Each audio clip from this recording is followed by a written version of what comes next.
Vamos lá, pessoal, vamos iniciar então. Agradeço ao Gustavo, que está aqui presente, a Ana, o Roberto, que também é defensor público, que legal. Elias, que é oficial de cartório, muito legal. Uma turminha muito boa aqui, pessoal muito estudioso, que legal.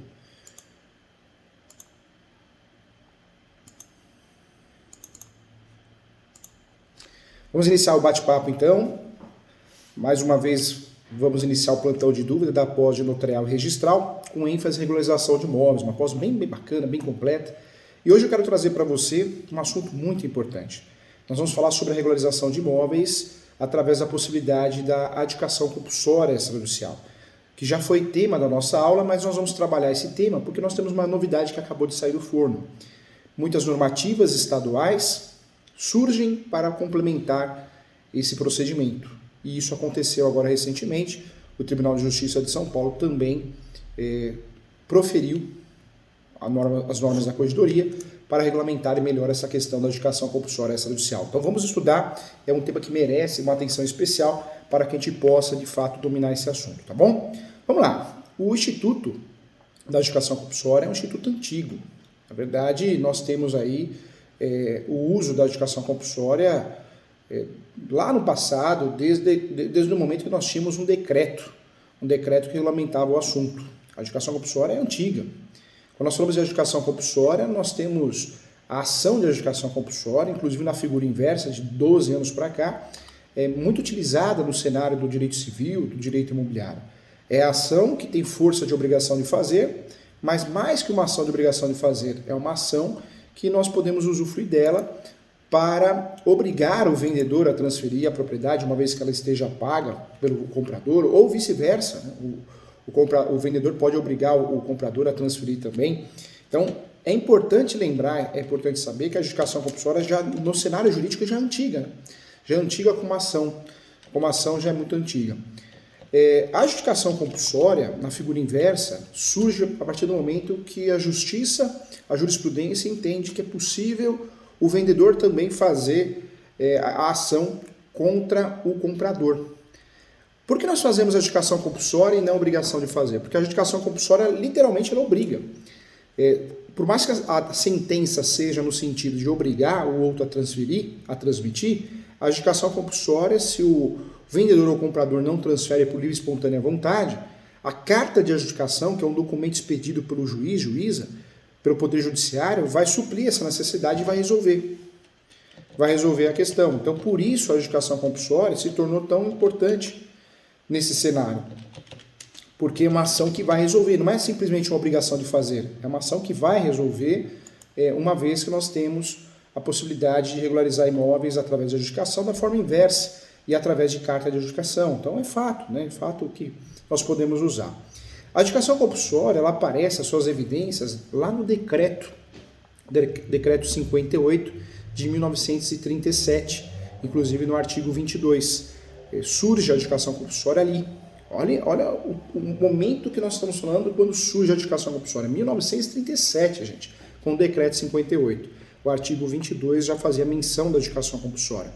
Tivemos a súmula também, a súmula 239, que regulamentou muito bem a adjudicação compulsória no sentido do Superior Tribunal de Justiça, uma súmula do Superior Tribunal de Justiça, do STJ, que acabou qualquer discussão a respeito da necessidade ou não de fazer a averbação do contrato compra e venda, do compromisso, para poder usufruir da adjudicação compulsória.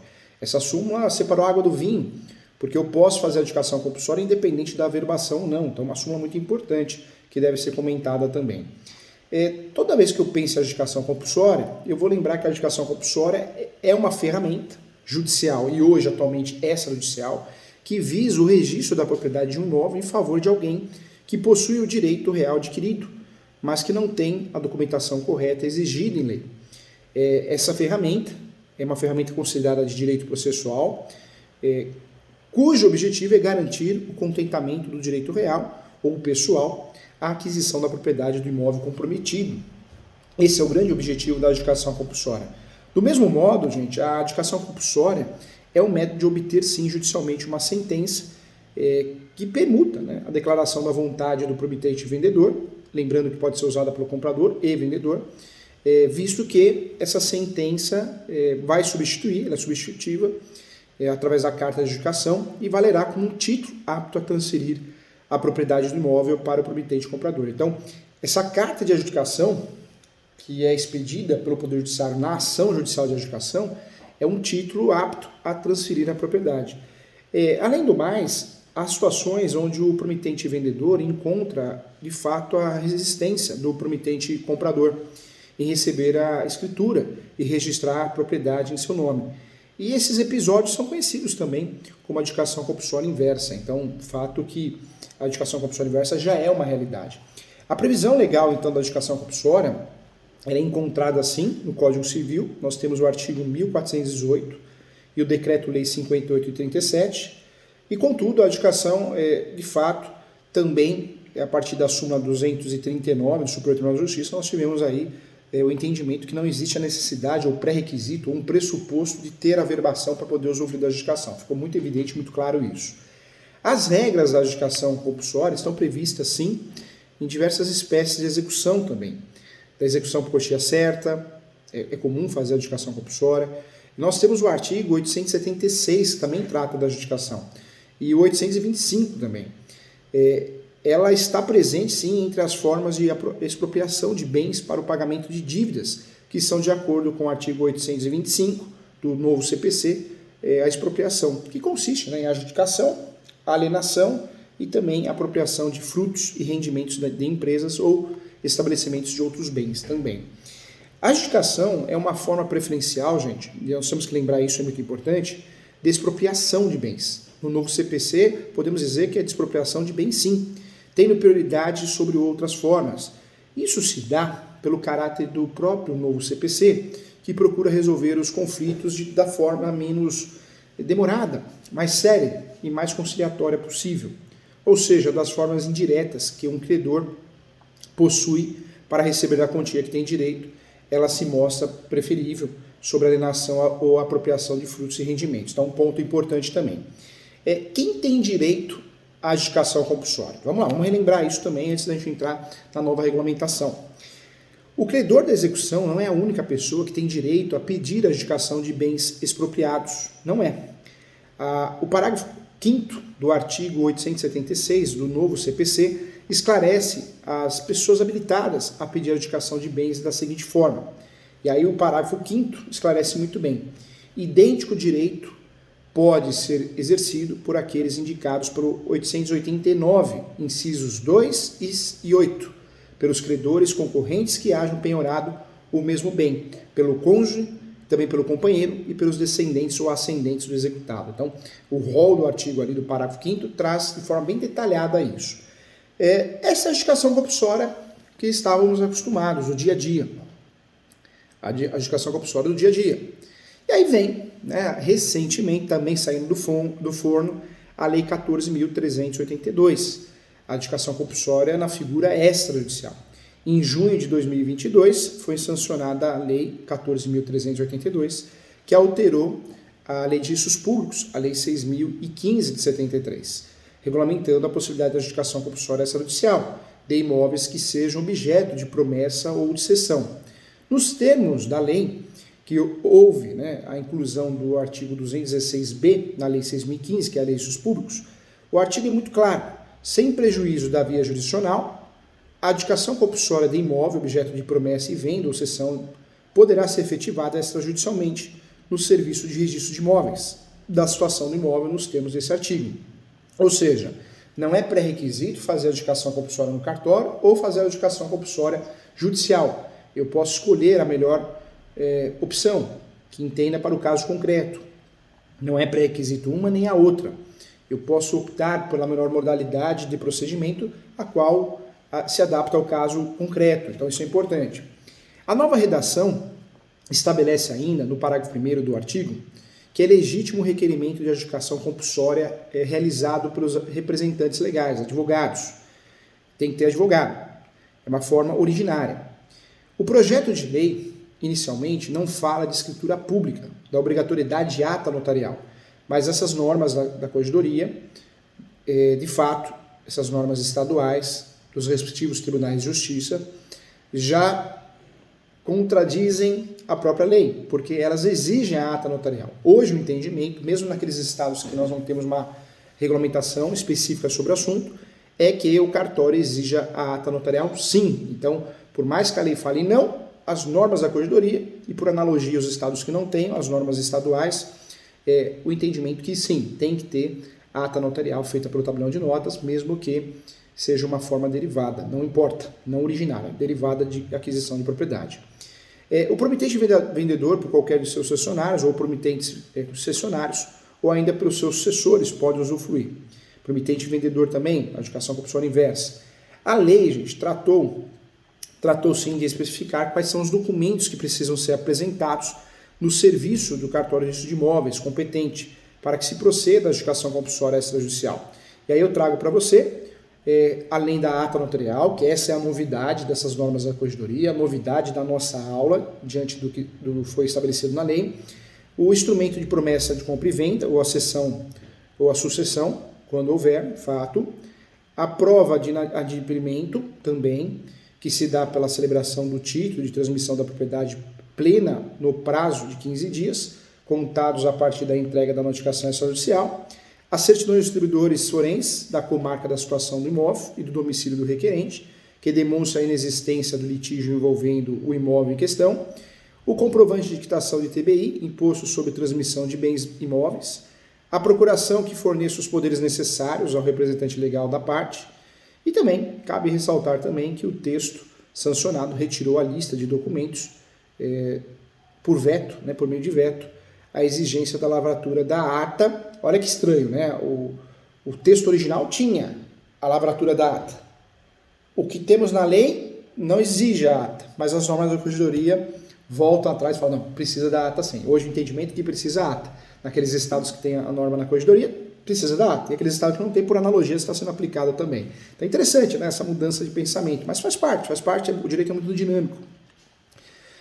Hoje, por mais que alguns estados não tenham uma regulamentação sobre a adjudicação compulsória extrajudicial, o entendimento por analogia dos cartórios deve ser praticado que, sim, tem que ter a ata notarial, ok? Outra pergunta que eu quero responder para você aqui também, quando cabe uma ação de adjudicação compulsória? Isso tem que ser respondido, porque se cabe a ação de adjudicação compulsória, cabe também, em regra, a adjudicação compulsória extrajudicial. Lembrando que o extrajudicial não pode ter litígio.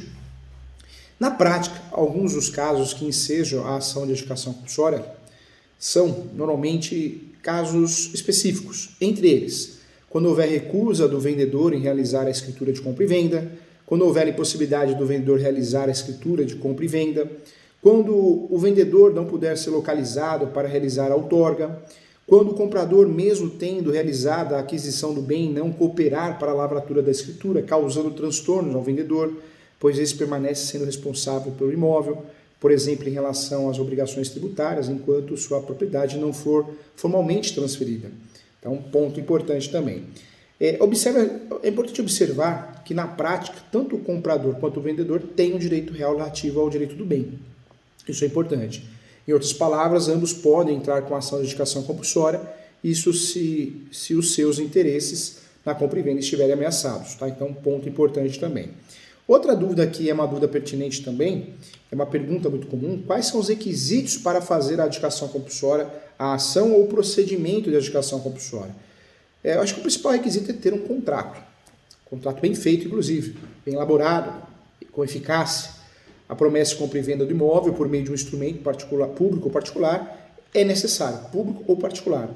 Inclusive o artigo 1417 esclarece muito bem isso. Mediante promessa de compra e venda, em que não se pactou arrependimento, celebrada por instrumento público ou particular e registrada no cartório de imóveis, adquire o promitente comprador direito real à aquisição do imóvel.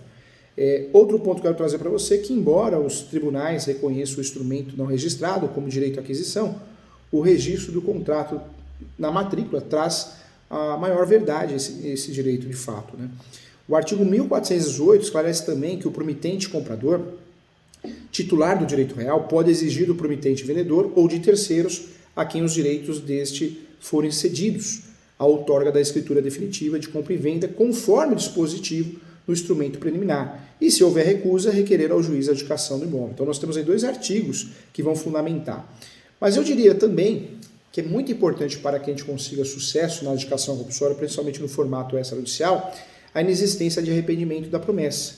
A existência de obrigação derivada de contrato de compra e venda do imóvel e a quitação do valor pelo promitente comprador, sendo a parte ré apenas a possuidora indireta do imóvel, o qual fora dado em garantia a um contrato de alienação fiduciária, tem-se como incabível a adjudicação compulsória pretendida, conforme a jurisprudência já nas ações de adjudicação compulsória, e o fato não vai mudar em relação ao extrajudicial, então é um ponto importante também.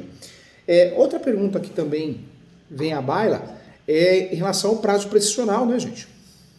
O prazo prescricional. Sempre foi uma discussão, não só na adjudicação compulsória, mas nas ações petitórias, né, como ação reivindicatória, se teria ou não prescrição de direito de propriedade, mas o entendimento nesse sentido, hoje pacificado, o pedido de adjudicação compulsória, por se tratar do exercício de direito potestativo para obtenção de uma tutela jurisdicional de natureza constitutiva, não se sujeita ao prazo prescricional.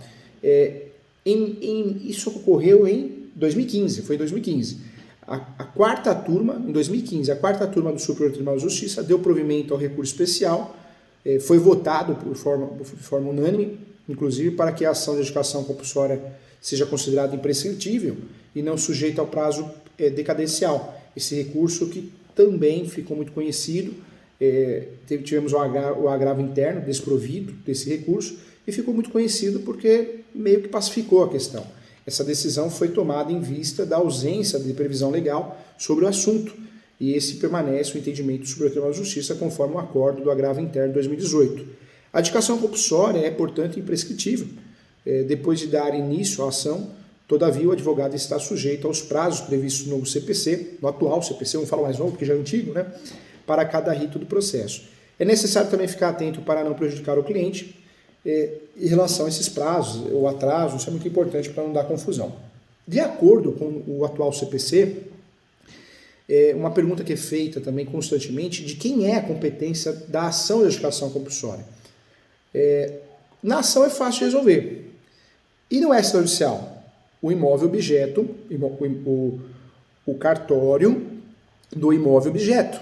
Ou seja, o cartório competente pelo imóvel. Não tem como errar na adjudicação compulsória extrajudicial. Sempre nós temos um cartório que é competente pelo aquele imóvel, é lá que eu vou protocolar, prenotar, né, requerer a adjudicação compulsória extrajudicial. No âmbito judicial não é comum ações que levantam possíveis divergências de competência na ação de adjudicação compulsória. Dos julgados realizados em vários tribunais de justiça estaduais, vamos concluir de fato, de forma pacificada, que o entendimento é que a competência pertence ao juízo da vara civil. Isso eu estou falando no caso da adjudicação compulsória judicial. No caso da ação, no requerimento de adjudicação compulsória extrajudicial, o cartório competente. Importante. Eu quero também, a seguir, citar alguns juízos que não são considerados competentes para a adjudicação compulsória. Vara de registros públicos, que é uma vara comum, especializada em uso capião, e a vara de sucessões, também não seria a vara mais comum. A grande diferença da adjudicação compulsória e do uso capião é que as ações de uso capião, o requerimento de uso capião é uma forma originária, já a adjudicação compulsória é uma forma derivada. Claro, derivada. São ferramentas utilizadas para a regularização, ambas são ferramentas utilizadas para a regularização de imóveis, de forma específica, no que diz respeito à decretação da propriedade. Isso é o resultado efetivo de duas medidas que declaram o direito, o interesse, né, de se tornar proprietário. Só que são medidas diferentes porque uma originária é outra derivada, então tem requisitos diferentes. Então é importante a gente tratar sobre isso. Mesmo que muitas vezes os procedimentos possam acabar se confundindo por parte de alguns operadores do direito, existem grandes diferenças entre os dois tipos. Enquanto na adjudicação compulsória existe provas de aquisição da legítima do imóvel, por contrato de compra e venda, dação de pagamento ou qualquer outro tipo de instrumento, além da comprovação de quitação do preço, que muitas vezes não é tão fácil de se obter. Já no procedimento de uso capião, seja judicial ou extrajudicial, não é obrigatório ter a existência de provas, né, de todos os elos desse negócio, dessa corrente, porque no uso capião é uma forma originária. Basta estarem cumpridos os requisitos do tempo, que varia de 2 até 15 anos, dependendo da modalidade do uso capião. Vamos lembrar que tem mais de 36 espécies, e da situação que demonstra o interesse e do fato de ser dono. O animus domini, a alma de dono. Então é importante bater um papo sobre isso. É importante mencionar também que é possível somar os tempos de posse na uso capião entre diferentes proprietários. Já na notificação compulsória isso não é possível. Então também outro ponto, também interessante. Os procedimentos de adjudicação compulsória são feitos exclusivamente via judicial ou agora no cartório, mas eu tenho outros requisitos que devem ser apresentados, né, para que eu possa ter sucesso na demanda. Então, atenção em relação a isso. Vamos lá. Nesse tipo de transação, eu preciso lembrar então que eu preciso, nesse tipo de transação, nessa ferramenta de regularização de imóveis, a lei esclarece muito bem, e as normas da corregedoria de alguns estados, eu preciso ter, para usar a adjudicação compulsória extrajudicial, eu preciso, no primeiro momento, ter o instrumento de compra e venda ou requerimento de cessão. A prova do inadimplimento, do pagamento, que se dá através de uma celebração de um recibo. As certidões de distribuidor forense, as certidões de distribuidor civil, eu preciso. Lembrando que essas certidões são necessárias da comarca da situação do imóvel e do domicílio do requerente, ok? Que demonstram a inexistência de litígio, senão não dá para fazer no cartório. Preciso do comprovante de ITBI, Imposto de Transmissão de Bens Imóveis. A procuração com poderes específicos, essa é uma pegadinha também. E agora, um entendimento que eu preciso da ata notarial, por mais que a lei diga algo contrário, mas por analogia, a ata notarial é exigida sim. Então é importante aqui trabalhar sobre esse assunto. Perguntas importantes, perguntas que foram feitas e eu quero tratar com você também. Professor Júlio, a adjudicação compulsória é uma forma melhor, mais rápida, mais séria que o uso capião? Se for caso de adjudicação, nós vamos usar. Se não for, eu uso capião. E fala, mas se o nosso cliente tem os requisitos para fazer uso capião, eu não vou tentar a adjudicação para depois tentar o uso capião. O uso capião é a forma originária. Eu tento o uso capião porque muitas vezes eu vou conseguir sucesso na demanda com mais facilidade. Então, cuidado com isso. Tá? A adjudicação compulsória eu vou usar quando não cabe o uso capião, quando o meu cliente não tem os requisitos para fazer o uso capião. Aí sim eu vou acabar deixando de lado e vou trabalhar em cima de uma situação diferente, que é o uso capião, que é uma forma originária. Então fique atento em relação a isso, tá bom? A adjudicação compulsória é a forma preferencial de expropriação de bens no novo CPC, no atual CPC, e tem como prioridade sobre outras formas na execução.